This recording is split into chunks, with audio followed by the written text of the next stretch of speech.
আসসালামু আলাইকুম। এই যে মাদ্রাসাটা, এই মাদ্রাসাটা যে সময়ে কাজ থাকে, যখন কাজ করতে আসি, আসার সময় এই যে মসজিদটা পড়ে সামনে মাদ্রাসা গেটে এই মসজিদটা এত সুন্দর যা বলার বাইরে। আমি আসি আর বলি যদি সুযোগ পাই তো এই মসজিদে একদিন নামাজ পড়বো। আল্লাহ আমার আশাটা পূরণ করছে। আজকে আমি জোহরের নামাজ পড়ছি এই মসজিদে। ভিতরটা গিয়ে আমার মনটা জুড়ায় গেছে। এত সুন্দর মসজিদ, ভিতরে বাহিরে যেরকম সৌন্দর্য, ভিতরে এরকম সুন্দর।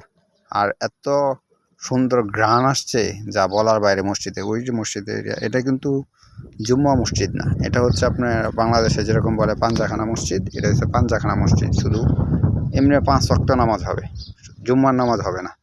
তারপরে এত সুন্দর ভিতরের ডিজাইন, ইন্টেরিয়র ডিজাইন এত সুন্দর করছে।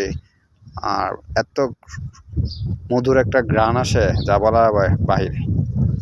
আমার আজকে এই মসজিদে আল্লাহ আমার নামাজটা পড়াইছে, জোহরের নামাজটা। আল্লাহর কাছে অনেক শুকরিয়া যে মসজিদে আমি অবশেষে নামাজ পড়তে পারছি। ভালো লাগছে। হয়তো কাজের ফাঁকে প্রায় সময় কাজ করে নামাজের টাইম হয় না, এই কারণে মসজিদে ঢোকা হয় না।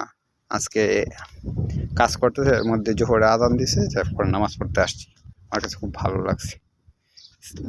না এমনি তো মসজিদ হয়েছে শান্তির জায়গা। বাইরে কোনো জায়গায় আপনি শান্তি পাবেন না, মসজিদে ঢুকলে আপনি এমনিতে শান্তি চলে আসবো, তবে এই মসজিদে আসলে যেমন মনে হয় আরও বেশি শান্তি।